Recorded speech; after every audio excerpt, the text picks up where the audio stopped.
Ukraine மீதான ரஷ்யாவின் தாக்குதல் என்பது அண்மை காலமாக மிகவும் உக்கிரமடைந்து தீவிரமடைந்திருக்கிறது என்றுதான் கூற வேண்டும். என்றால் ரஷ்யா மீது யுக்ரைன் கொரில்லா வகை தாக்குதல், ஸ்பைடர் வெப், சிலந்தி வலை என்ற பெயரிலே உள்ளூர் ரஷ்யாவுக்குள் ஊடுருவல்காரர்களை அனுப்பி அங்கிருந்து திடீரென தாக்குதல் நடத்தி பெரிய சேதத்தை ஏற்படுத்தியது.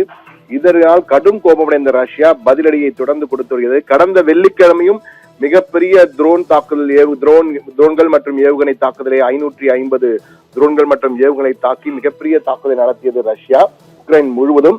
ஆனால் நேற்று இரவு ரஷ்யா நடத்திய தாக்குதல் என்பது தலைநகர் யுக்ரைனுடைய மிகப்பெரிய மக்கள் தொகை கொண்ட நகரம், பழமையான நகரமான கீவ், அதுதான் அந்த உக்ரைனின் தலைநகரம். அந்த கீவ் நகரின் பல மாவட்டங்கள், அந்த பெரிய மாகாணம் அது, அந்த நகர மாகாணத்தில் உள்ள 6 மாவட்டங்களும் கடுமையான சேதம் ஏற்படுத்தும் வகையிலே தொடர் ட்ரோன் தாக்குதல்.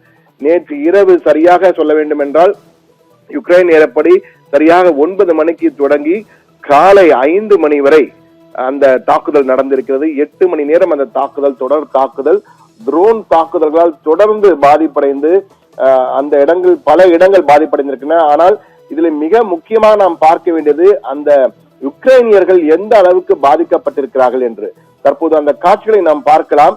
அந்த பதுங்கு அறைகளிலே அவர்கள் பயந்து போய் இருக்கின்ற காட்சிகள் நமக்கு பிரத்யேகமாக எக்ஸ்க்ளூசிவ் காட்சிகள் என்பார்கள். அப்படி ஒரு எக்ஸ்க்ளூசிவ் காட்சிகளாக ANI ராய்ட்டர்ஸ் நிறுவனத்தின் உதவியுடன் நாம் போட்டுக் கொண்டிருக்கிறோம். ANI ராய்ட்டர்ஸ் நிறுவனம் நமக்கு அது வழங்கிய காட்சிகளை தான் தற்போது நாம் பார்த்துக் கொண்டிருக்கிறோம். சர்வதேச ஏஜென்சி மூலமாக நமக்கு கிடைத்த எக்ஸ்க்ளூசிவ் காட்சிகள். பதுங்கு அறைகளில் பயந்து போய் அந்த யுக்ரைனியர்கள் தங்கியிருக்கின்ற காட்சிகள். குடும்பமாக இது போன்ற பல பதுங்கு அறைகள் இருக்கின்றன. அதிலே பயந்து போய் அவர்கள் இரவு முழுவதும் அங்குதான் கழித்திருக்கிறார்கள். இது ஒரு பக்கம் என்றால், மற்றொரு பக்கத்திலே மெட்ரோ நிலையங்கள், பாதாள அறைகளில் இருக்கக்கூடிய மெட்ரோ நிலையங்கள், அந்த அண்டர் கிரவுண்ட் மெட்ரோ நிலையங்களிலும் அவர்கள் தஞ்சமடைந்திருந்தார்கள். அங்கே இரவு பொழுதை கழித்திருக்கிறார்கள். எனவே தலைநகர் கீவ் என்பது தற்போது உச்சக்கட்ட பதற்றத்தில் இருக்கிறது.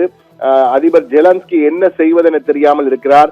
இது ஒரு பக்கம் என்றால், மற்றொரு பக்கத்திலே அமெரிக்க அதிபர் டிரம்ப் உடனடியாக இந்த ட்ரோன் தாக்குதல் ஏற்பட்ட அடுத்து நீங்கள் பார்க்கலாம், தற்போது அந்த மெட்ரோ நிலையத்திலே இரவு பொழுதை கழித்த உக்ரைனியர்கள் என்ற தகவல் வந்திருக்கிறது.